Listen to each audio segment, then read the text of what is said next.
All right,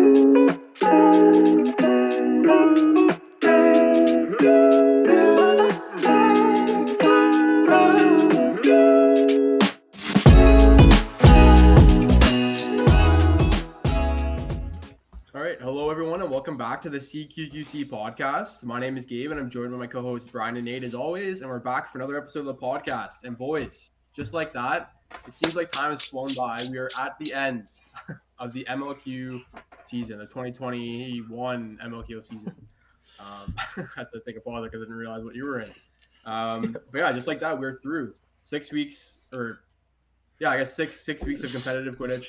Yeah. Unfortunately, no Canadian teams, but nonetheless, one of the greatest seasons, arguably, of MLQ's existence, really.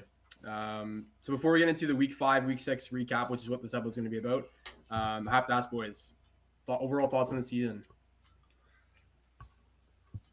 I think the theme, and it's a really good theme coming back out of like not playing Quidditch for a while, is parity. We had 0 unbeaten teams and 0 winless teams, and seeing that happen. This is a competitive league, and we don't expect like all fun and games, and we expect teams to be better or worse than each other. But like seeing that there's no like absolute just teams with no wins and teams that go undefeated, like it's a good step for the sport and good step for the league in general. I found that like any game that you'd expect for like the definitive winner to be wasn't necessarily going to win. Like surprises or upsets weren't necessarily as surprising as they would be in previous years. I found like any team could beat any team, and it's like okay, they had either a bad game or the other team just came to play and got the win. So yeah, I don't think like any team could have beat any team series wise, but any game there could have been an upset. Yeah. Like it was just there was like every series there was one series where like a team upset in the last game. There was a series where a team upset in the middle, a series where they upset at the beginning. Like there were surprises all over, and there was no like consistent, one team kind of they're tired or they don't really care about that last game and they give it up. Like you had to be on your toes the entire season, every single series, every single game. Otherwise something would happen. Yeah. Like there were also a lot of like 1-1 series going into the third game. So like the third game actually mattered, where it makes it exciting to watch because like it doesn't. Let's say like a team is up 2-0, it doesn't really matter what happens in the third game because they're going to win the series. But it was nice to see a lot of games go into that third game where it actually mattered for the series win. Absolutely. Yeah, for sure. I would agree. I think that, like you said, not having teams just winning the third game just to win the third game, I thought that was like fantastic for the league in as a whole, and being able to see like a do or die sort of third game for a series was really great to watch. So, anyways, we will hop into it then with week 5 and week 6 recap. Quickly go over the scores for week 5 here. So week 5 we had the South Super Series. I think it was the finale. Finale for Austin and San Antonio. Kansas City did play in week 6. So week 5, the South Series. In the Austin versus San Antonio series, we will get to that later in the episode, but a little bit controversial, but it was quite the series to watch nonetheless. Game 1, we had 130-115 for Austin. Game 2, what saw San Antonio rebound 115-100. And then unfortunately, Game 3 was actually a forfeited loss from San Antonio, which ended up being not only the series-defying game, but also the divisional decider, with Austin taking that 65-0, winning the series and the division, which we'll get to later, but a little bit questionable there. And then we had Austin versus Kansas City. Pretty clean sweep all the way through. Austin taking that series three games to 0, 190-105, 175-40, and 255-50. As well as San Antonio doing fairly clean sweep of Kansas City as well. 3 games to 0, 175-90, 155-60, 140-95. And then in the North, pretty interesting series there. We had Cleveland taking the first game, which was really interesting. 135-100 over Minneapolis. And then Minneapolis rebounding in the last 2 games to take that series 2 games to 1, 185-40, 160-85. And then to wrap things up in the East, I believe that was the last. Yep. Yep. Oh wait, no, it was not. It was not. There was still one more big game in our series in Week 6, but for Rochester and Washington, rather, to wrap things up, Game 1 was taken by Washington 145-80. Rochester rebounded in Game 2 135 110, and Washington took the series 120-105 to end Rochester's season there. So that's Week 5, and then Week 6 we had the barn burner series that was in the East, arguably one of the series of the year in the MLQ. New York Titans taking on the Boston Forge in the divisional deciding series, I guess you can say. Boston taking Game 1, super exciting game, 110-95. Literally went down to the wire in that game. Game 2, same thing. New York did run away with it a little bit, though, when Stitch was on pitch. Taking Game 2, 155-80. And then in what was an insane final game of the series, New York took it 110-105, clinching the division. Well, I guess they clinched the division on the first game, I believe, because Boston had to go 3-0. But regardless, they also took the series against Boston, their first ever against Boston, 110-105, winning the series 2-1. We will also get to that series shortly here. Then we had in the North wrap up, Detroit taking on Indianapolis. Somewhat close series, but Indy taking that 3-0, winning Game 1, 170, 115, 130, 105, and then 155-60. And then lastly, in the South, we had Kansas City and New Orleans wrapping things up. Kansas City took the first game 175-80. New Orleans bounced back to make things interesting in Game 3, 125-90. And then Kansas City closed it out with the series win, 145-60 to finish the series 2-1.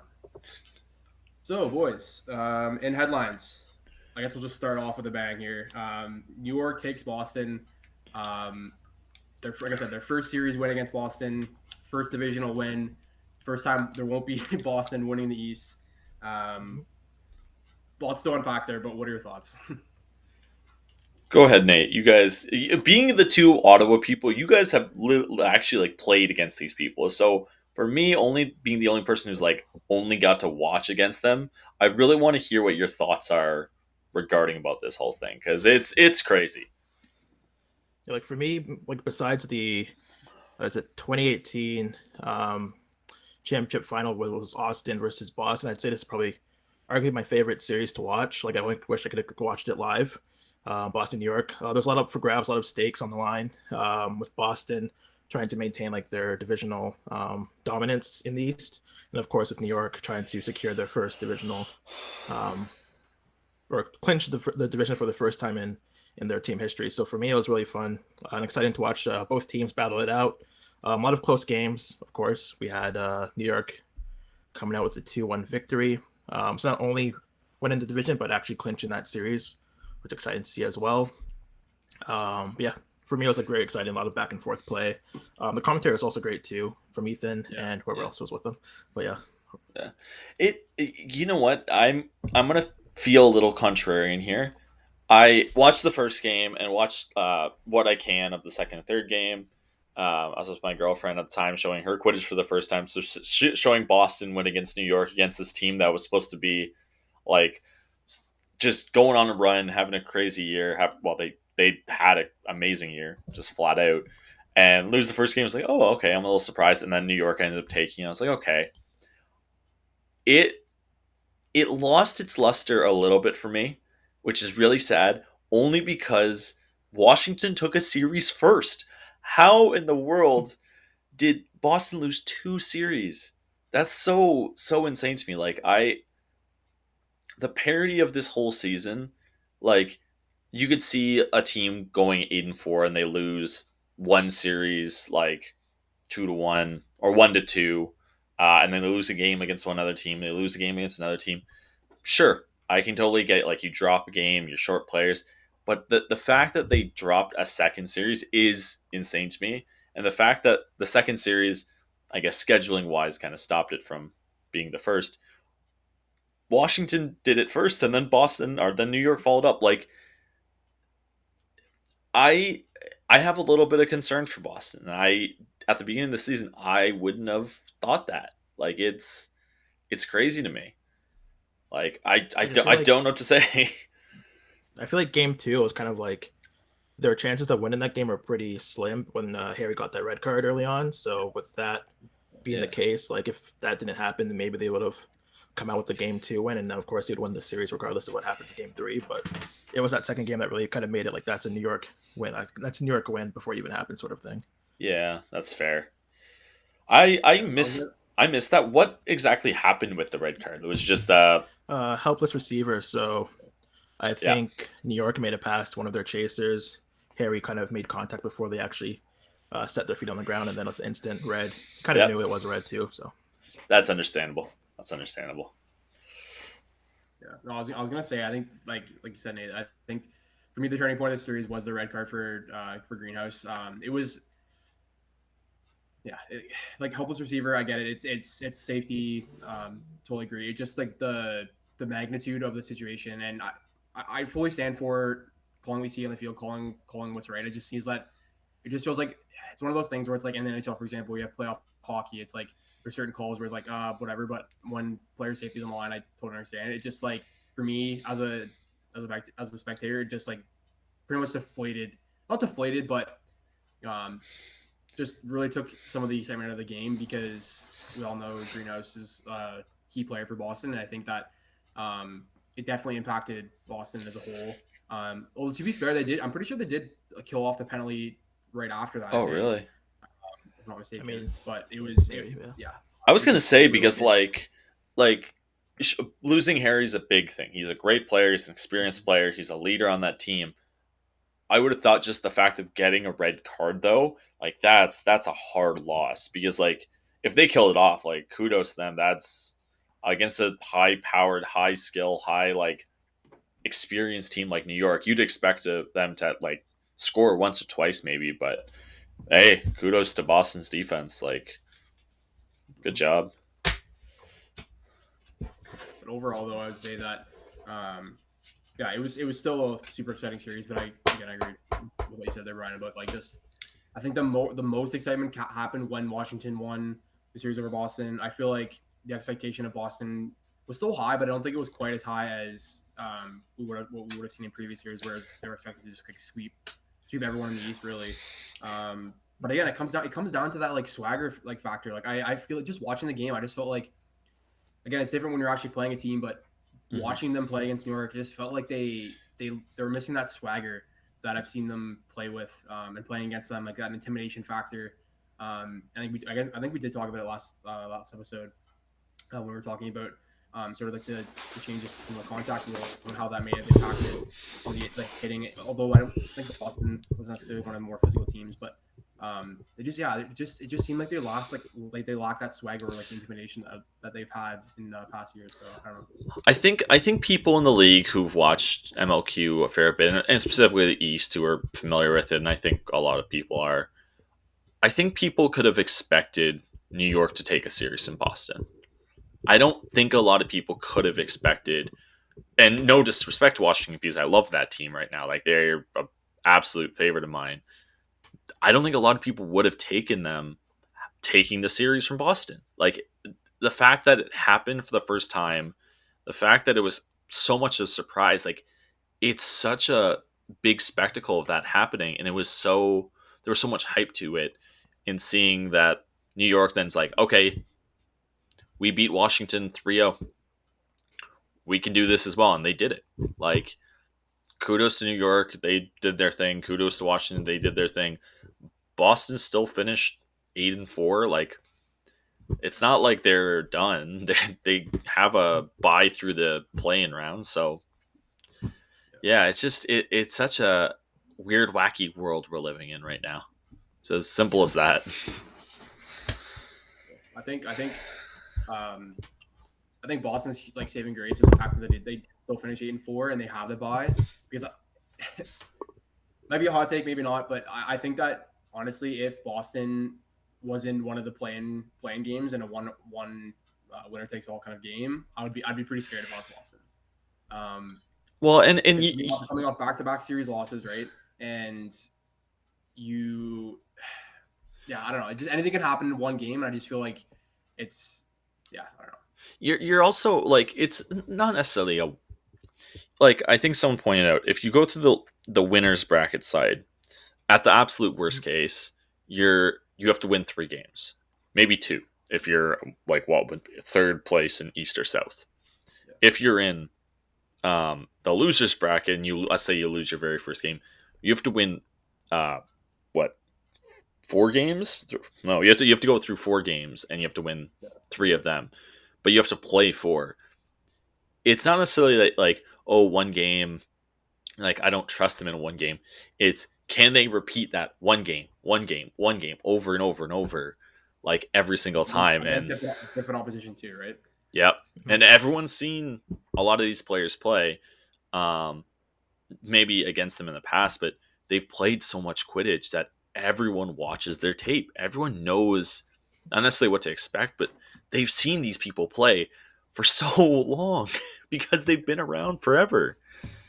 And like that's nothing you can stop, but they'll adjust and they have.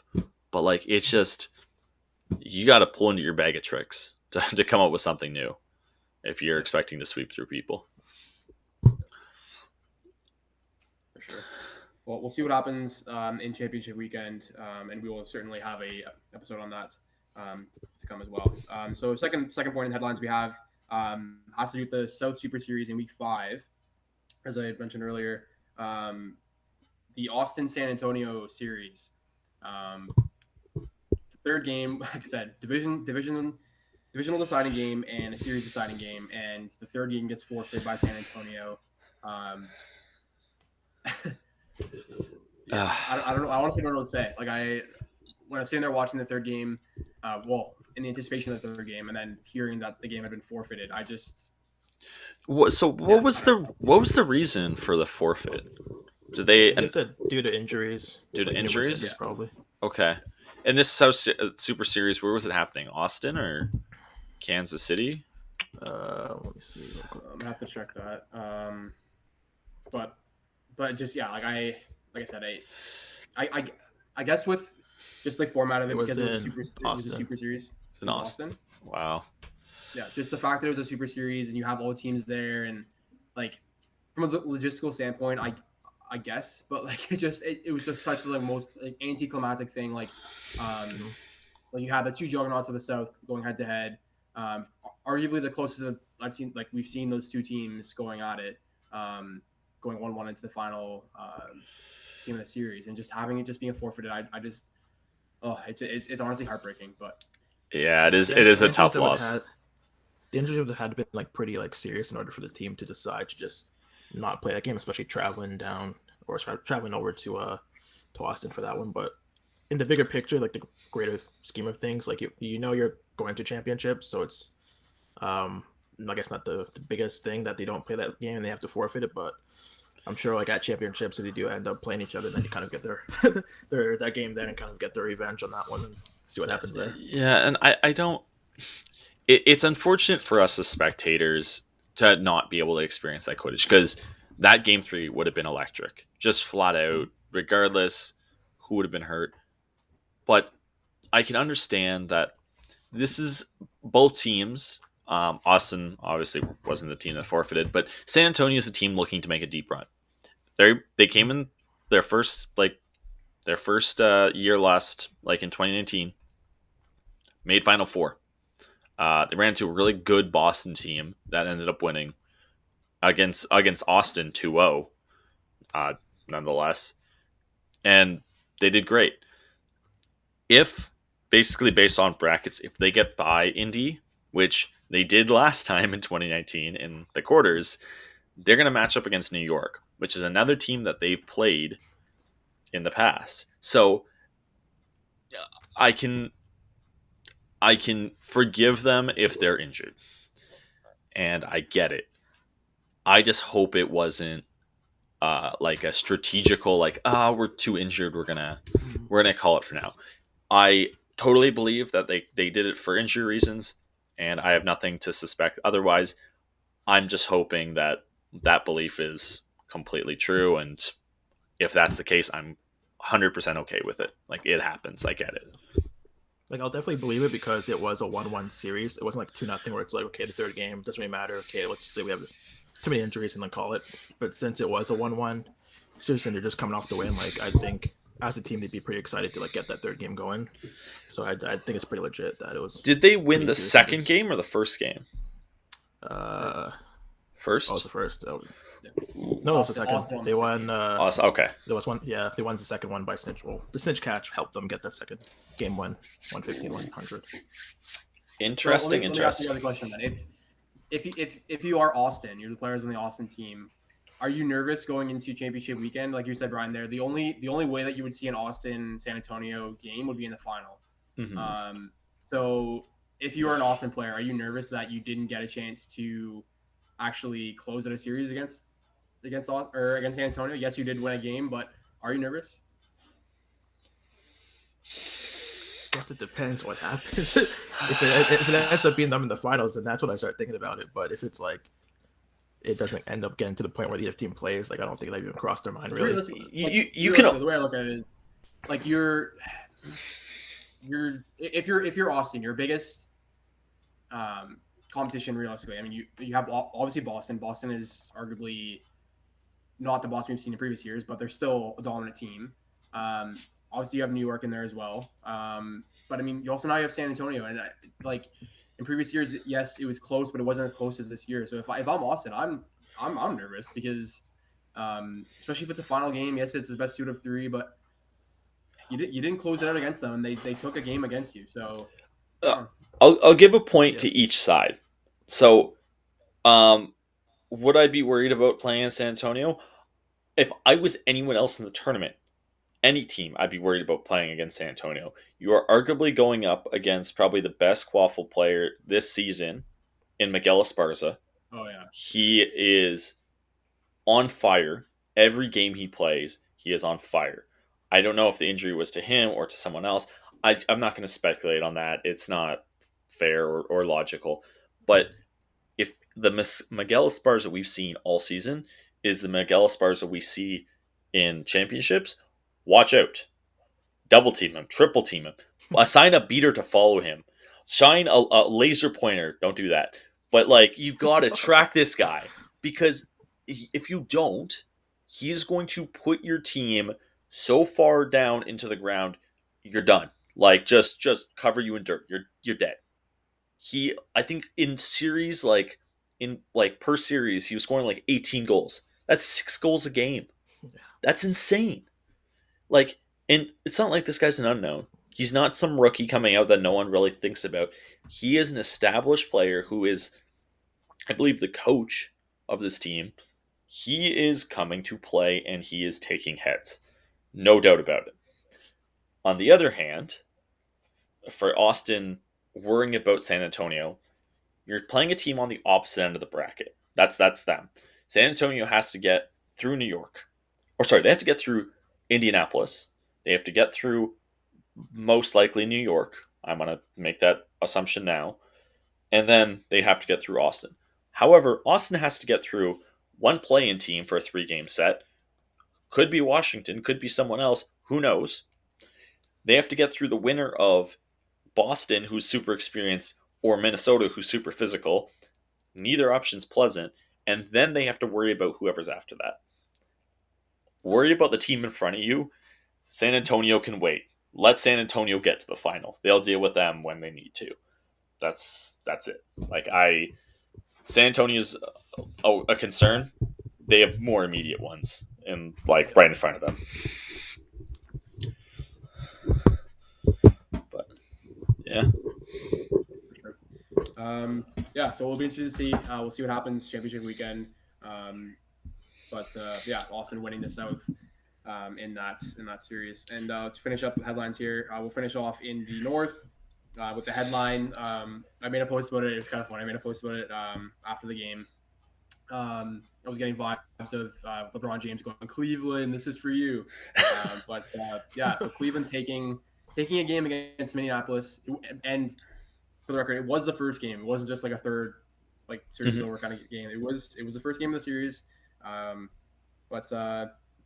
pretty exciting win for Cleveland. I don't know if you guys had a chance to see the game or have any thoughts on the game, but pretty big win for Cleveland, I would say. Yeah. we played them in 2019. Great group of people. Like, they came shorthanded, they had injuries, they toughed it out, and they competed every ounce that they could.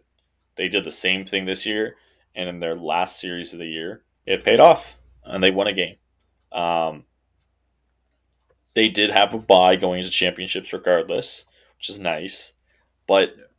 going in and having a win under your belt means something. You're not you're not a free ticket. You made it. You're there. So congrats to Cleveland. I I partied with a couple of them. Great people, totally deserving, and all the best to them. That's all I gotta say.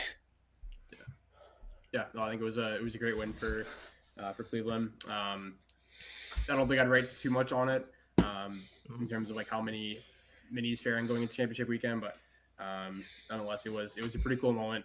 Um, and yeah, Nate, what do you think?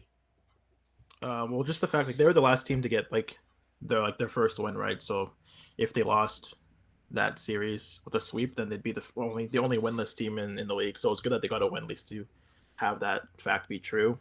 Um, and like looking at the scores for like the game 2 and 3, I'm pretty sure they scored more goals in their first game, minus Snitch Catch, than they did in game 2 and 3 combined. So at least they came out starting that series off pretty strong, going for it. And then of course I'm sure Manny kind of adjusted and just kind of dominated those last 2 games.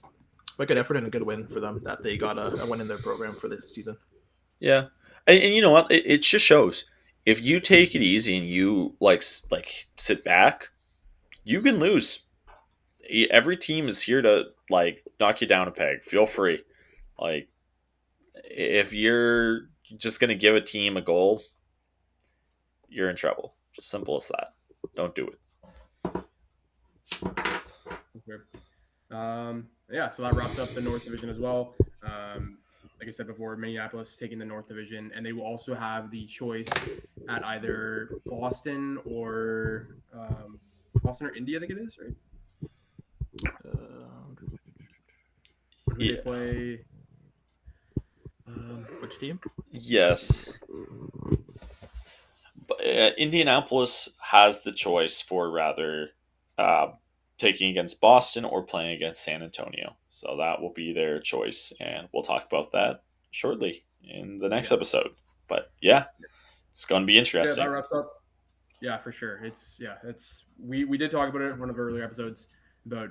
I guess we didn't really know who was going to be making the pick, but yeah, it'll be interesting to see what they end up doing with their pick there. But yeah, so to wrap up the episode, we will do our Who Were the Two segment. So again, for those who have been following, this is kind of inspired by the Steve Dangle podcast, where they have the Who Wore the Crown segment of their podcast. And again, being a Canadian podcast, we had our own spin on it. And this is the Quidditch Toque. So Who Wore the Toque? This is sort of way of recognizing whether it's a team or a player, someone in the Quidditch community over the last two weeks, I guess, of the MLQ season that we thought is their MVP or MVT, I guess, most valuable team. Yeah, boys, I don't know who you want to give your toque to this week or last 2 weeks, I guess, but any thoughts? Once again, my toque is missing, so I have my new fancy Canadian Elite Basketball League Guelph Nighthawks hat.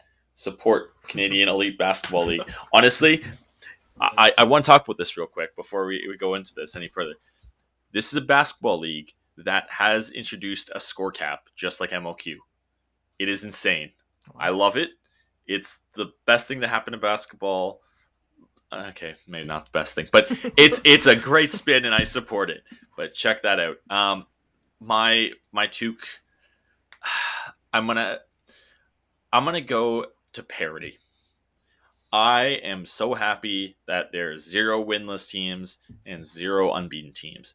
That alone, seeing that as a way to end the season, I'm very happy with it. It means growth. It means fairness. It means good Quidditch, and that's all I can ask as a spectator currently sitting in Canada waiting for something to happen. But my toque goes to parity. Nice. My two, I'd say, would go to like people working behind the scenes, so people working like photography, videography, commentators. Like all the games were accessible. All the angles to watch them were pretty good as well. A commentary kept the game exciting. I know like there was a few commentators, Ethan Strum, Harry Greenhouse, and a few others. I don't remember their names, but they made the games fun and exciting to watch. They gave some good analysis as well on players and teams. And yeah, everything like was run pretty smoothly in terms of the live streams and everything like that, and getting the scores updated and uploaded. So I'll definitely give a shout out to like MLQ in general, and the way that they ran the season after coming back from the pandemic. So two other commentators that were absolutely fantastic: Jack McGovern and Matt Brown. So shout out to those two as well. Yeah, awesome. Two great shouts. I'm going to be a little bit less original. I'm going to go. I'm going to go back to the New York series and shout out. For him, I don't know his first name, last name Lee. Chaser. Michael. I think it's a point chaser from New York. Michael Lee from that series. I think so, Michael Lee. Sorry, Michael Lee. Was that his name? I believe so. Yes. Okay. Yeah. Michael Lee was absolutely like outstanding in that series. Numerous fast break opportunities for Boston. If you want to see like clean tackling, clean defensive tackling stops against a fast break offense, that just watch the footage. He was absolutely outstanding. Someone that I definitely can look towards for my game. Like I said, it was just phenomenal watching that. So Lee, this one's for you, buddy. Phenomenal job, and congrats to you and the New York Titans on clinching the division as well as the series against Boston. But yeah, so for Lee, for Parody, and for all the commentators and MLQ execs, thank you everyone so much for a great MLQ season. And we are looking forward to MLQ championships, which we will do a preview episode for soon. So we're looking forward to that. Yeah, any last thoughts, boys, before we wrap it up? Give me championships or give me blood. That's all I want. I want a whole weekend of Quidditch. Just live stream 9 to 5, 9 to whatever time they can give me. I'm down. You know what I really want to see? I want to see as many 3-game series that go to game 3 as possible. That's my absolute dream. If every game goes to game 3, I don't care if every prediction I make is wrong. I'm okay with it. That's what I'm waiting for. I'm just looking forward for the championship weekend to actually start. Like we're 2 weeks away, so 14 days to pass, or roughly, before we actually get to watch some Quidditch. So it'll be exciting once we get going with that. Absolutely. Awesome. Well, we'll wrap it up there. We'll quickly plug our socials. So Nate has us on our Instagram. It's CQQC_podcast. Stay up to date with all of our updates on podcast recordings. And we will see you guys back as soon as possible for our MLQ championship weekend prediction episode. We'll see you then.